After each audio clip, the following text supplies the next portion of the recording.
എൻ്റെ കഴുത്തിനും നെറ്റിക്കുമൊക്കെ കുറച്ച് ചുക്കിച്ചുളിവുകളുമൊക്കെ ഉണ്ടെങ്കിൽ ഞാൻ പറയും എൻ്റെ പ്രായം വെറും 30 ഇപ്പം എല്ലാവരുടെയും കണ്ണു തള്ളിയില്ലേ? അതാണ് വാസ്തവം അല്ലേ? ഹായ് ഗായ്സ്, എല്ലാവർക്കും നമസ്കാരം. ഞാൻ ആലിസ് മാത്യു. എന്താ എല്ലാവർക്കും സുഖം തന്നെയല്ലേ? മഴയെല്ലാം കഴിഞ്ഞെന്ന് തോന്നുന്നില്ലേ? ഇപ്പം നല്ല വെതറാണ്. നിങ്ങൾക്കൊക്കെ അറിയാവുന്നൊരു കാര്യമാണ്, എനിക്ക് പ്രായം പറയുന്നതിൽ ഒരു മടിയുമില്ലാത്ത ആളാണ്. അതുപോലെ തന്നെ നിങ്ങൾക്ക് എല്ലാവർക്കും ഞാൻ പറഞ്ഞതുകൊണ്ട് എൻ്റെ പ്രായവും അറിയാമെന്നറിയാം അല്ലേ? അപ്പോൾ ഞാനിപ്പോൾ പറയുവാണ്, എനിക്ക് 30 വയസ്സേ പ്രായമായിട്ടുള്ളൂ എന്ന് പറഞ്ഞപ്പോൾ നിങ്ങളെല്ലാം ഓർത്തില്ലേ എനിക്ക് എന്ത് പറ്റിയെന്ന്? അപ്പോൾ അതിൻ്റെ കാര്യം എന്താണെന്ന് പറയാം. കേട്ട് കഴിയുമ്പോൾ നിങ്ങൾ ഞെട്ടും കേട്ടോ. ഞാനീ പറയുന്നത് സത്യം തന്നെയാണ്. അപ്പോൾ നമുക്ക് ആ സത്യം എന്താണെന്ന് നോക്കാം. ഓരോ മനുഷ്യരിലും 3 ടൈപ്സ് ഓഫ് ഏജിങ് ഉണ്ട്. ഒന്ന് chronological age, 2 biological age, 3 psychological age. ഇനിയും അവയെല്ലാം എന്താണെന്ന് നമുക്ക് നോക്കാം. ഈ ക്രോണോളജിക്കൽ ഏജ് എന്ന് പറഞ്ഞു കഴിഞ്ഞാൽ അത് നമ്മുടെ ഒറിജിനൽ വയസ്സ് എന്ന് പറഞ്ഞാൽ നമ്മൾ ജനിച്ച് അന്ന് മുതൽ ഇന്ന് വരെയുള്ള വയസ്സ്, അല്ലെ കലണ്ടർ ഇയർ എന്നെല്ലാം പറയും അല്ലേ? ഈ ക്രോണോളജിക്കൽ ഏജിനെ നമുക്ക് ഒരു കാലത്തും ഒന്നും ചെയ്യാൻ പറ്റത്തില്ല. അത് എന്തൊക്കെ ചെയ്തെന്ന് പറഞ്ഞാൽ ഇനിയിപ്പോൾ ഡയറ്റിങ്ങോ എക്സർസൈസോ എന്ത് ചെയ്താലും അതൊന്നും മാറ്റാൻ പോകുന്നില്ല. ആ ക്രോണോളജിക്കൽ ഏജ് നമ്മളുടെ അതുപോലെ തന്നെ നിൽക്കും. ഇതാണ് നമ്മുടെ ഡേറ്റ് ഓഫ് ബർത്ത് ഒക്കെ വെച്ചിട്ടില്ലേ, നമ്മൾ ബർത്ത്ഡേ ഒക്കെ ഘോഷിക്കത്തില്ലേ? അതാണ് ഈ ക്രോണോളജിക്കൽ ഏജ്. ഇനി ബയോളജിക്കൽ ഏജ് എന്താണെന്ന് വെച്ചെന്നാൽ നമ്മളിപ്പോൾ ഒരാളെ കണ്ടു കഴിഞ്ഞിട്ടേ അവർക്ക് നമ്മളിടുന്ന വയസ്സാണ് ഈ ബയോളജിക്കൽ ഏജ്. കാരണം അവരുടെ സ്കിന്നും അവരുടെ ഹെൽത്ത് സ്റ്റാറ്റസും അവരുടെ ചുറുചുറുപ്പും എല്ലാം കണ്ടുകൊണ്ട്, അല്ലെങ്കിൽ സ്ലഗിഷ്നെസ്സും എല്ലാം കണ്ടുകൊണ്ട് നമ്മൾ അവർക്കിടുന്ന ഒരു വയസ്സാണ് ഈ ബയോളജിക്കൽ ഏജ്. ചിലപ്പം നമുക്ക് തോന്നിയിട്ടില്ലേ, ഒരു 50 വയസ്സായിട്ടുള്ള ഒരാളെ കാണുമ്പം പറയത്തില്ലേ, അയ്യോ അയാളെ കണ്ട 50 വയസ്സൊന്നും തോന്നിക്കത്തില്ല, ഒരു 30 ഒക്കെ തോന്നുള്ളെന്ന് പറയത്തില്ലേ? അതാണ് ബയോളജിക്കൽ ഏജ്. നേരെ മറിച്ച് ഒരു 30 വയസ്സുള്ള ആളുകൾ ചിലപ്പോൾ അവരെ കണ്ടു കഴിഞ്ഞാൽ നമ്മൾക്ക് തോന്നും അവർക്കൊരു 50 വയസ്സായെന്ന് നമ്മൾ പറയിപ്പിക്കും അല്ലേ?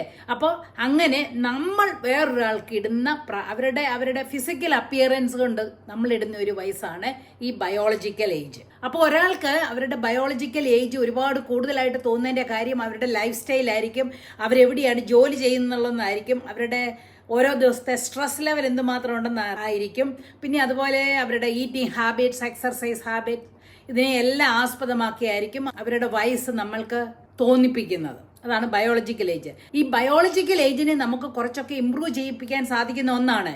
ജനറ്റിക്സ് നമുക്കൊന്നും ചെയ്യാൻ പറ്റത്തില്ല, പക്ഷെങ്കിൽ ഹെൽത്തി ഈറ്റിങ്ങും ഹെൽത്തി ഹാബിറ്റ്സും ഹെൽത്തി ലൈഫ് സ്റ്റൈലും എല്ലാം കൊണ്ട് നമ്മൾക്ക് ഈ ബയോളജിക്കൽ ഏജിനെ നമുക്ക് നല്ലവണ്ണം ഇമ്പ്രൂവ് ചെയ്യാനായിട്ട് സാധിക്കും. അപ്പോൾ ക്രോണോളജിക്കൽ ഏജ് നമുക്കൊന്നും ചെയ്യാൻ പറ്റത്തില്ല, ബയോളജിക്കൽ ഏജിനെ നമുക്ക് കുറച്ചൊക്കെ മാനിപ്പുലേറ്റ് ചെയ്യാം, കുറച്ചൊക്കെ കൺട്രോൾ ഉള്ള ഒരു കാര്യമാണ്. ഇനി 3 കാര്യം എന്ന് പറയുന്നത് സൈക്കോളജിക്കൽ ഏജ്. ഈ സൈക്കോളജിക്കൽ ഏജ് എന്ന് പറയുന്നത് കംപ്ലീറ്റ്ലി അത് നമ്മുടെ കയ്യിൽ തന്നെയുള്ള കാര്യമാണ്. നമ്മൾക്കിടുന്ന ഒരു വയസ്സ് ആണ് ആ സൈക്കോളജിക്കൽ ഏജ്. അല്ലെങ്കിൽ നമ്മൾക്ക് എത്ര വയസ്സായെന്ന് നമ്മൾ തന്നെ നമ്മൾക്കിടുന്ന ഒരു ഏജ് ആണ് ഈ സൈക്കോളജിക്കൽ ഏജ്. ഇത് കംപ്ലീറ്റ്ലി നമ്മൾക്ക് മാനിപ്പുലേറ്റ് ചെയ്യാതെ ഓരോരുത്തരുടെയും മനസ്സിൽ തോന്നുന്നതാണ് ആ ഏജ്. ഈ സൈക്കോളജിക്കൽ ഏജ് നമ്മുടെ കോഗ്നിറ്റീവ്, മെന്റൽ ആൻഡ് ഇമോഷണൽ മെച്യൂരിറ്റിയെ ആശ്രയിച്ചിരിക്കും. അപ്പൊ അതെല്ലാം ഉണ്ടെങ്കിൽ മാത്രമേ നമ്മൾക്ക് ആ സൈക്കോളജിക്കൽ ഏജ് നമ്മൾക്ക് കൊടുക്കാൻ സാധിക്കത്തുള്ളൂ. അങ്ങനെ നമ്മുടെ ഈ സൈക്കോളജിക്കൽ ഏജ് നമ്മുടെ ബിഹേവിയറിനെയും അല്ലെ സ്വഭാവത്തെയും ആറ്റിറ്റ്യൂഡിനെയും സോഷ്യൽ പെർസ്യൂട്ടിനെയും എല്ലാം ഇൻഫ്ലുവൻസ് ചെയ്യും. ഫോർ എക്സാമ്പിൾ പറയാം, ഇപ്പോൾ ഒരു 50 വയസ്സായ ഒരാൾ വിചാരിക്കും, അയ്യോ എനിക്ക് പ്രായമായി, ഇനി എന്നെ കൊണ്ട് എനിക്ക് പണ്ടത്തെ പോലെ ഒന്നും ആരോഗ്യമില്ല, എനിക്ക് ചെയ്യാൻ പറ്റത്തില്ല, അങ്ങനെയാണ്, എനിക്ക് ക്ഷീണമാണ്, കാലിന് വേദനയാണ്, കൈക്ക് വേദനയാണ് എന്നെല്ലാം പറഞ്ഞ് ഞാൻ റിട്ടയർ ആകാൻ പോകുന്നു. അയ്യോ ഇനിയിപ്പോൾ ഞാൻ സാരിയും അതോ ലൈറ്റ് ഷെയ്ഡുള്ള സാരികൾ മാത്രമേ ഇടാവുള്ളൂ, ചുരിദാറോ അല്ലെങ്കിൽ ജീൻസോ ടോപ്പോ അങ്ങനെ ഒന്നും ഇടാൻ പാടില്ല, അങ്ങനെ ആയിട്ടൊരു വയസ്സിയായെന്നുള്ള ഒരു തോന്നൽ അങ്ങനെ ഉണ്ടാകുമ്പോഴത്തേനും നമ്മുടെ സൈക്കോളജിക്കൽ ഏജ് നമ്മുടെ ക്രോണോളജിക്കൽ ഏജിനേക്കാളും കൂടുതലായി പോകും. അപ്പോൾ അങ്ങനെ സൈക്കോളജിക്കൽ ഏജ് കൂടുതലായിട്ടിരിക്കുമ്പോൾ നമ്മളെ കൊണ്ടൊന്നും ഇല്ലെന്നുള്ളൊരു വിചാരം വന്നു കഴിഞ്ഞാൽ നമുക്കൊരു പ്രൊഡക്ടിവിറ്റി ഇല്ലായിരിക്കും അല്ലേ? നമുക്കൊന്നും ചെയ്യാൻ തോന്നുന്നില്ല, ഭയങ്കര പേടിയും ഭയവുമാണ്. അയ്യോ മറ്റുള്ളവർ എന്ത് വിചാരിക്കും, ഞാൻ അതൊന്ന് ചെയ്താൽ എന്ത് വിചാരിക്കും, ഞാൻ ഇങ്ങോട്ട് തിരിഞ്ഞാൽ എന്ത് വിചാരിക്കും, ഞാൻ ഓടിയാൽ എന്ത് വിചാരിക്കും, ചാടിയാൽ എന്ത് വിചാരിക്കും എന്നുള്ളതൊക്കെ വിചാരമായിട്ട് അവരെ തന്നെ അങ്ങ് ഭയങ്കര കളവിയായിട്ടോ അല്ലെ കളവനായിട്ടോ അങ്ങ് തന്നെത്താനെ അങ്ങ് വിചാരിക്കുകയാണ്.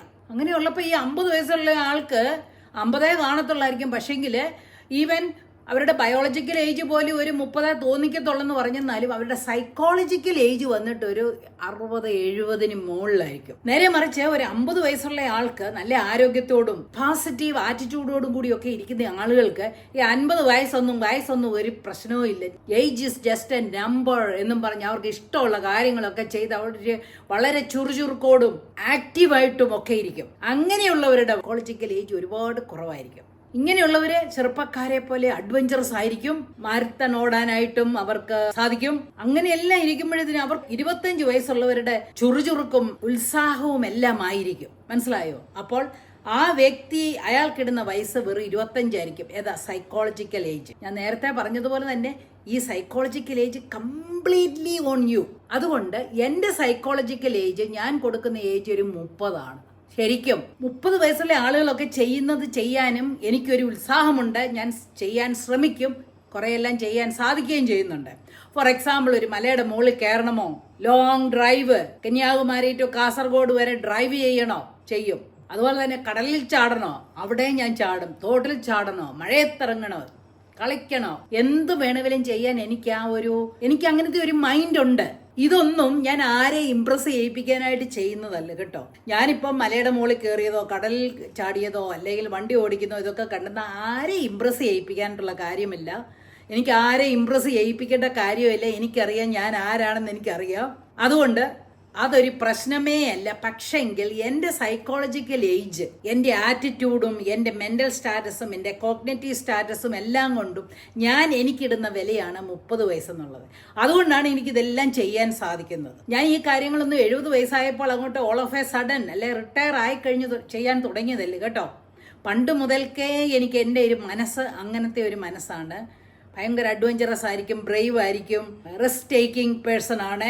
അങ്ങനെയൊക്കെ ഉള്ളത് കൊണ്ടാണ് എൻ്റെ സൈക്കോളജിക്കൽ ഏജ് എപ്പോഴും ഞാൻ ഒരു പകുതി വയസ്സിൽ ആണ് കൊണ്ടു നടന്നുകൊണ്ടിരുന്നത്. അതിനായിട്ട് ഞാൻ കുറച്ച് ഡിസിപ്ലിൻ ആയിട്ടുള്ള ഒരാളാണ്.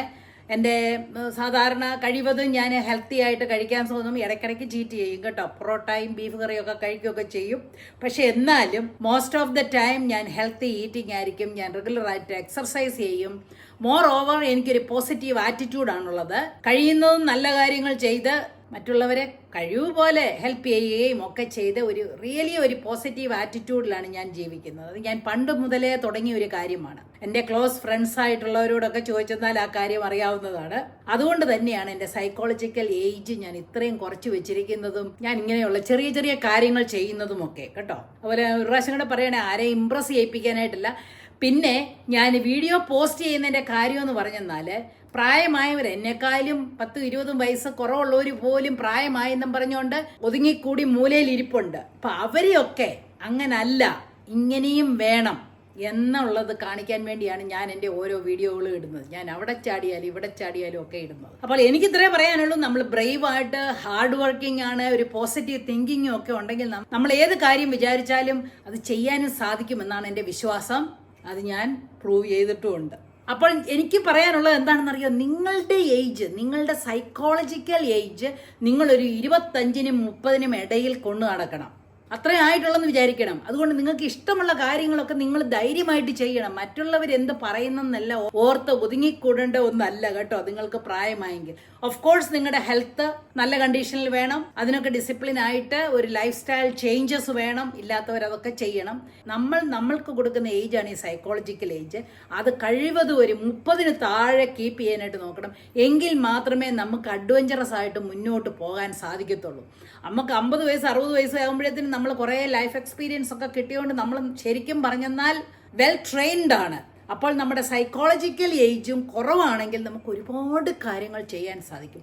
ഈവൻ നമ്മുടെ ജോലി സ്ഥലത്താണെങ്കിലോ പേഴ്സണൽ ലൈഫിലോ പ്രൊഫഷണൽ ലൈഫിലോ എല്ലാം ചെയ്യാനായിട്ട് സാധിക്കും. ഇത്രയും കേട്ട് കഴിഞ്ഞപ്പോൾ നിങ്ങളിപ്പം പറയുന്നില്ലേ, ഓ ഈ ആൻറ്റിക്ക് 30 വയസ്സേ ആയിട്ടുള്ളത്. എനിക്ക് 30 വയസ്സേ ആയിട്ടുള്ളൂ. ഏത്? Psychological age. അപ്പോൾ എല്ലാവരും ഹാപ്പി ആയിട്ടിരിക്കുക. നിങ്ങളുടെ സൈക്കോളജിക്കൽ ഏജ് കുറച്ച് കൊണ്ടുവരാനായിട്ട് നോക്കുക. Okay, by.